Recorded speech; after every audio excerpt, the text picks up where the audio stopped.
Can you proceed now? Still under oath, Brigadier. Yes, my lord. I'm going to put these few versions for your comment, Brigadier. Yes, my lord. That accused number 5 will say that on the 26th of October 2014, he was at work in Boksburg from the morning to the afternoon, which is 8 o'clock to 2 o'clock on that day. And thereafter, he moved to George Koch Hostel, wherein he met with accused number 3 and 4. I do know that they were together that day, my lord. In other words, the accused 3, 4, 5, but later joined by 1 and 2. Umsolo wesihlanu ke uthi ke ngelanga la nge-26 October 2014 ekseni ke wayoshaya ke ngo2 wayesemsebenzini emuva kwalokho ke waseya eGeorge Koch la ahlangana khona ke nomsolo wesithathu kanye nowesine. Ngiyazi ukuthi ke babe ndawonye ngalelo langa ke u3, 4 and 5 kamuva ke base kufika ke naye unumber 1 no 2. I'll then display this version later on through the evidence of the cell phone records. And then secondly, accused number 5 denies that he was with accused number 4, 3, 2 and 1 at Basotho Hostel in Vosloorus as per your evidence.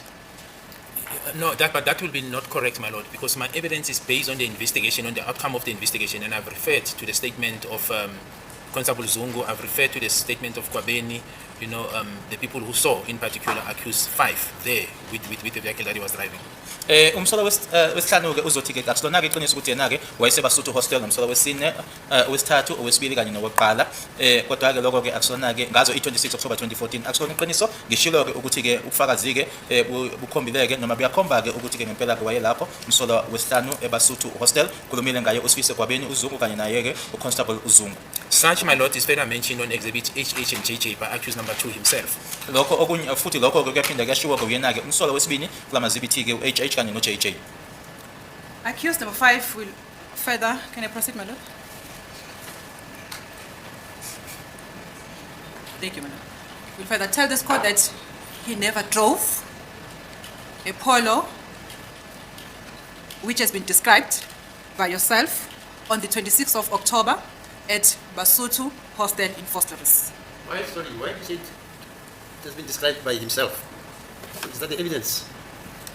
My lord, that it is described by Brigadier Gininda and not witnesses? Or you are not listening to yourself? No, not really, my lord. The reason why I framed it like that is because the witness referred to the evidence of Constable Zungu. Yeah, but that's not his evidence. He says he derives the evidence from statements made by Kwabeni, at least at the Basotho Hostel, and Zungu. Yes. But now you are saying he is describing the fact that your client will deny that he was driving that vehicle, as if he is the one who is saying he was there at Basotho Hostel. He's not saying Or maybe, my lord, if I can rephrase to say as you were told by Constable Zungu. Yeah, just put it properly. Thank you, my lord. So my lord, the evidence should I repeat, my lord? Yeah, put it properly. Thank you. Accused number 5 will deny. Accused number 5 will deny that he drove the Polo vehicle as you have been told by Constable Zungu on the 26th of August 2014 at Basotho Hostel. Yeah, my lord, I don't think that will be true because it's not only Constable Zungu who mentions that. Kwabeni mentions that he was driving that vehicle, and as I said, it is further correlated by or mentioned by accused 2 in exhibit HH and JJ that indeed accused 5 was driving a silver Polo, my lord. Umsolo wesihlanu ke futhi ke uzophikisa ke uJackson ke iqiniso ukuthi ke nge-26 October 2014 wayeshayela ke iPolo eyigrey ngombala ke khona ke eBasotho Hostels nanje ngoba usho ukuthi watshela uyena ke uKwabeni noma ke uConstable Zungu. Akusona ke iqiniso lelo ngoba ke yabo kufakazi bayasho ke noma ubuyasho ukuthi wayeshayela yona kanye futhi naye umsolo wesibili ke kwistatement zakhe uHH noJJ uyakusho ke lokho ukuthi umsolo wesihlanu wayeshayela yona leyo moto. Accused number 5 will also deny that he entered into the bedroom or into the room belonging to Kwabeni at the hostel in the presence of Constable SS Zungu. My lord, that's not true because like I said, in addition to Constable Zungu, you have to look at Kwabeni, what he says in his statement, but also HH and JJ places accused 5 at some meeting room. I'm just not sure whether it's his room or Kwabeni's room, but there was a room that was used prior to the killing of the deceased in this matter. Umsolo wesihlanu aqhubekeke futhi athi yena akazeke angene kwikamera yakhe lakhe ke uGwabeni la khona ke ekwakuyodingidwa noma ke ekabuyoxoxa khona ke lokho ke akusilona ke iqiniso kuyashiwo yena ke uGwabeni kanye naye ke uConstable uZungu angazi nje ukuthi kwakuyikamera lakhe noma kwakuyela kaGwabeni kanye futhi nakusona ke istatement sakhe ke umsolo wesibili ukuthi ngaphambilini kokuthi umufi abulawe kwangenwa ke khona lapho kulelo kamera. Accused number 5, thank you, madam. Accused number 5 will further deny that he discussed, he planned, together with all the 4 accused who are before this court, the killing of the deceased at Basotho Hostel on the 26th of October 2014 in the room as it has been said before this court.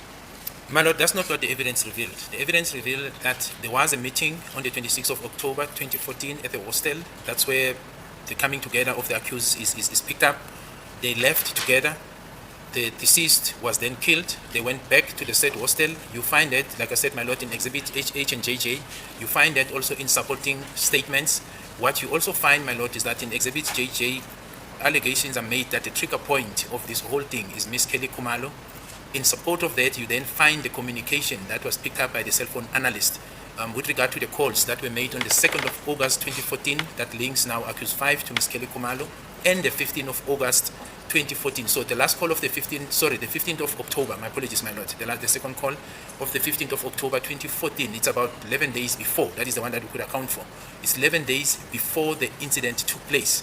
And this call was recovered on deleted items of Ms. Kelly Kumalo. In other words, there was an effort or an attempt to delete this number, but the analysts were able to recover it, and that number then was linked then to accused number 5. Umsolo wesihlanu ke futhi ke uzophikisa ke ukuthi ke wayingxenye ke la ekwahlelwa khona ke kwahlalwa phansi kwaqoqwa ke kwase kuthathwa isinqumo ke ukuthi kuzoyobulawa umufi ke ekwenzeka lokho eBasotho Hostel nge-26 ka October 2014. Lokho ke asilona ke iqiniso kunobufakazi ke obukhona kuyatholakala lokho kuzona ke istatement of-HH no JJ ukuthi ke kwakunomhlangano owawukhona ke ngaphambilini kokuthi umufi abulawe kwase kuyahanjwa ke umufi wabulawa kwabuyela khona ke kulona lelo hostela kulona ke ihostela lelo futhi ke kanye ke uma kwatholakala nokuthi kwakunokuxhumana kwakukhona phakathi kwakhe umsolwa wesihlanu kanye naye ke uMiss Kelly Kumalo nge-2 ka August 2014 ne-15 October 2014. Lokho ke kwatholakala ke la khona ke kuma deleted messages or items akhe ke uMiss Kelly Kumalo ukuthi ke wayefuna ke ukuthi ke lokho kungabonakali kungatholakali kodwa ke abacwaningi bama cell phone bakuthola. My lord, lastly, it was further, it is because it's contained in HH and JJ that the last amount, I do recall that the last amount of 30,000 as a payment for this contractual killing that was given to accused number 2 was given by accused number 5 according to Exhibit HH and JJ. That is the amount of 30,000 that was added to the 15,000 that he initially received at the hostel. Okunye futhi ke kuzona ke le statement lesi ke HH no JJ kuya ukhona ke lapho kubhaliwe ke lapho ukuthi ke amount leyo yokugcina ke ka 30,000 umsolo wesibili wayinikezwa uyena umsolo wesihlanu. But that evidence, Brigadier, is inadmissible against accused number 5. You know that. You're doing LLB degree. Yes, my lord, but like I said, it is admissible insofar as that is concerned, but I'm referring to the correlation of events because I'm being told there's a denial, and I'm saying that cannot be true because of the following reason, and that's all that I'm putting it, my lord. Okay. Kodwa ke uyazi ke ukuthi lokho bufakazi ke lokho khuluma ngabo ukuthi ke asibona ke ubufakazi obusengasetshenziswa ke ngakuyena umsolo wesihlanu uyakwazi lokho ufundela ke ezomthetho yebo ngakwazi kodwa ke engikushoyo ke ngoba kuthiwa ke lana ke uyaphika ke umsolo wesihlanu ngithi ke ngenxa yalezi izathu lezi ingakho ke ngikusho lokho. But I also know, my lord, sorry to come in. Please don't be long. Yeah, no, I won't be long. But I also know, my lord, that, and I've said this before, that should accused 2 take a stand and confirm. No, you cannot say that. Can I finish? No, you cannot say that. Please. My lord, I was asked if I know the position of the confession, and I'm saying I'm aware that it's not admissible, but I'm also aware that should accused 2 take a stand and agree to what is contained in that confession, that can be used as evidence against the accused. I also know that. That's a I'm being asked what I speculation. know. That's a speculation, Gininda. That's a speculation. My lord, I'm being asked as to what I know, my lord. These are legal concepts, and Brigadier Gininda is right. There's authority to that effect. Okay, can I move on with the version? Yes, my lord. Of course. Otherwise, we'll be arguing on nothing and waste the court's time. The next version for the accused is that the accused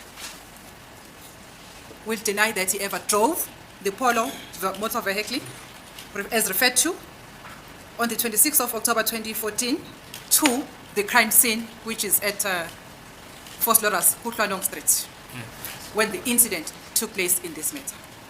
My lord, Exhibit HH and JJ says he drove the vehicle. He was the one that was guarding the vehicle. He drove the getaway car. He remained in the vehicle.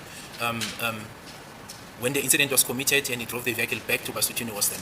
Umsolo wesihlanu futhi kaphinde akuphikeke ukuthi ke yena-ke ngelanga lange-26 October 2014 wayeshayela-ke imoto lena ipolo Vivo eyayigrey ngombala exhibit H8 no-JJ uyasho-ke ukuthi uyena-ke wayeshayela leyo moto wasala-ke emotweni ngathi-ke abanye noma-ke isigameko lesi senzeka-ke wayeshayela futhi imoto ukubuyela khona-ke eBasotho Hostel. Okay, accused number 5 will also deny that he ever agreed with the 4 accused together with Ms. Kelly Khumalo to commit the offense in the furtherance of the common purpose in this case.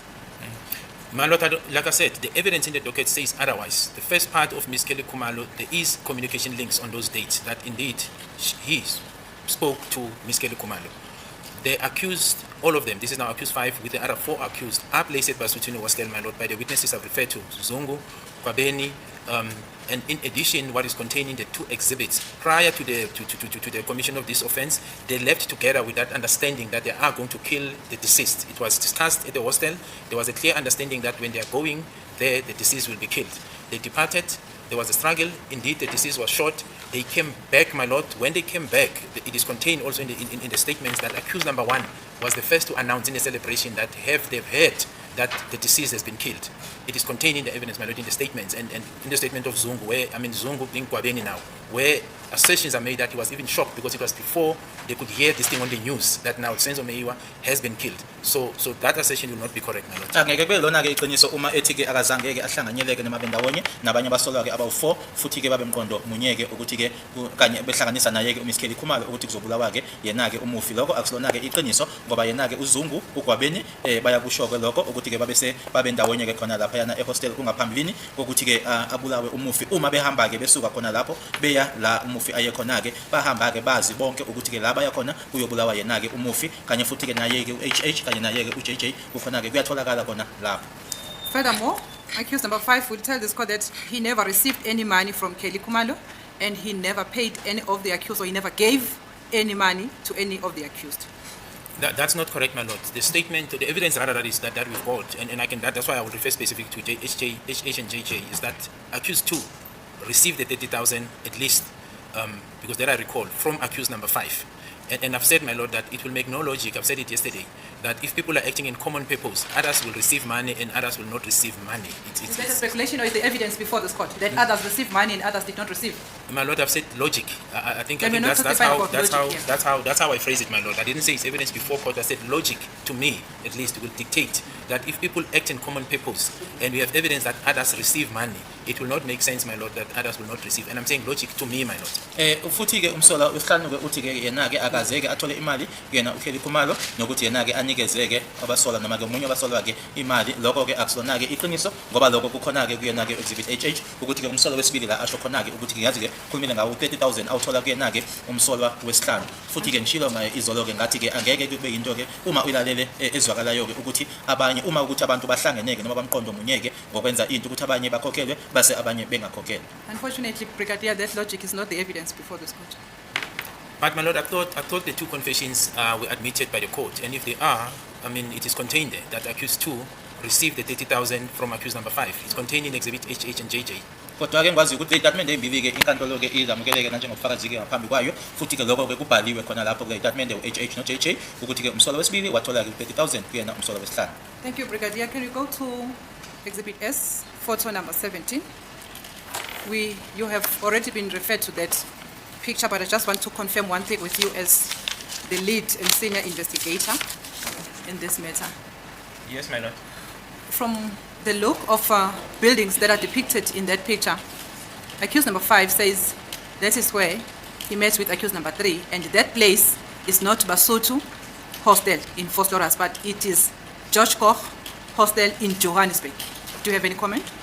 Yeah, but my Lord, from where I'm standing, I don't see any markings of George Koch, and I was not given an opportunity to look. If it was given to me to say this place is situated at a specific place in George Koch Hostel, and I had to go and verify it because it's an alibi of now accused 5. I would have gladly done it, but from looking at the picture, I only see a building, and I can't now really say it's George Koch because I don't see anything that tells me that it is George Koch, my lord. Lana ke mina ngibona ibhilidi kuphela kukho okungibonayo ekuyinkomba kumina ukuthi lena ke George Koch. Uma kuwukuthi ke isikhathi ke noma ithuba ke bekunikeziwe kuthiwe ke le ndawo indawo ethize eGeorge Koch angihambe ke ngiyoqinisekisa ke bengizokwenza lokho. The best inference I can refer to or look at, my lord, is to see where was the cell phone location of accused number 3 around that time. So, I can only comment around that. I can't simply look at the building and say it's George Koch. I'm unable to assist with that. Can I give you that homework to do it over the weekend? To find the location of the cell phone as to where it was this time. Yes.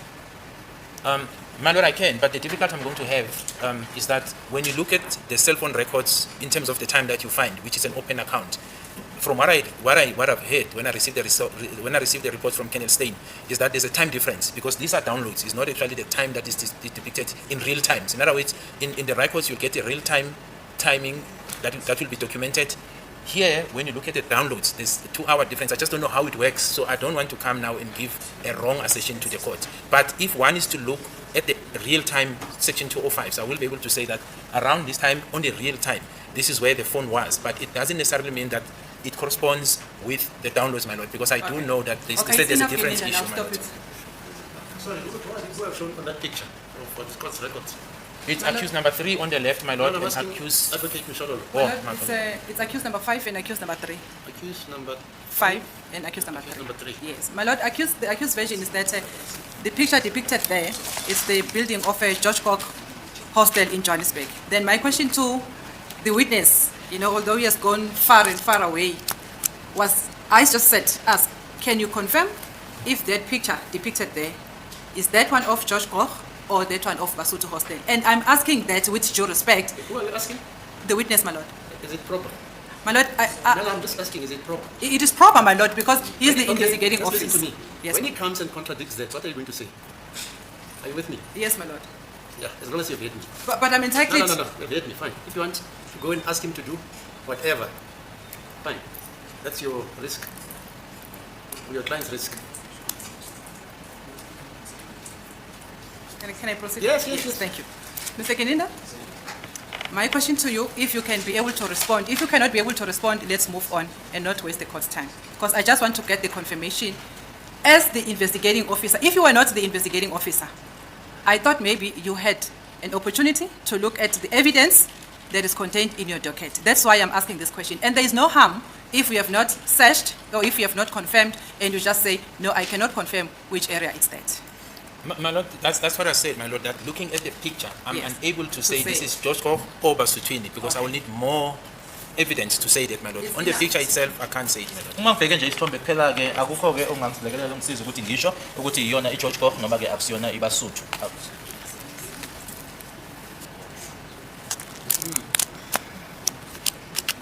My lord, can I just have a word with accused number 5? Yeah. I see his hands.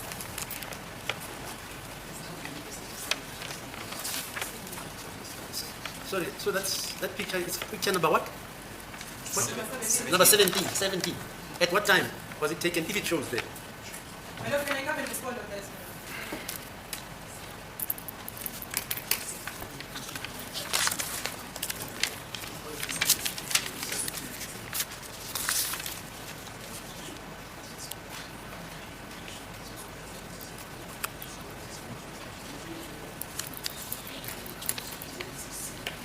Yeah, you Thank said, you, my lord, for the court's indulgence. what time does it reflect My there? lord, that picture Yeah.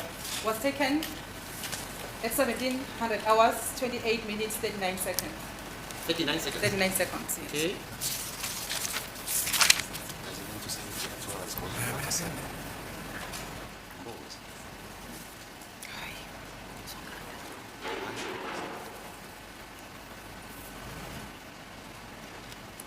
May the court just bear with me, my lord, I'm just double checking. Yeah, fine.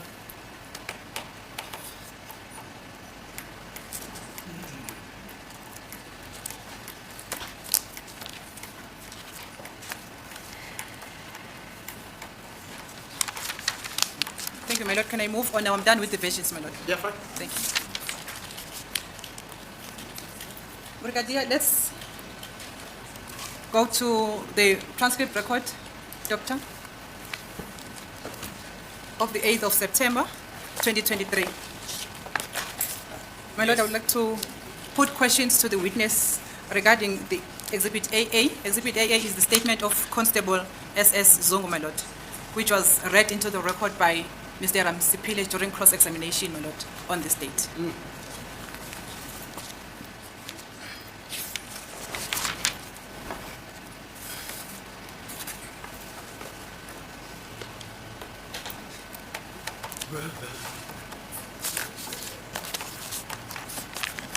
Brigadier, I'm going to take you through the evidence of Constable Zungu, wherein it refers to your name, Yes, I'm listening, my and lord. as well as your involvement in this case. I'm listening, my lord. You testified that you were appointed as the investigating officers of this case in 2019. No, In 20 I said 2018, my November lord. 2018. Thank you, my Lord. 12 November 2018. Correct. And- Better than you guys. Funny.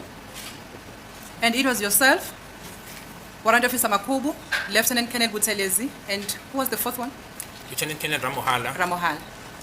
And then in addition, then I said the custodian of the case, my lord, was the cold case unit, which then brought in then Sergeant Mukhula and Mohane.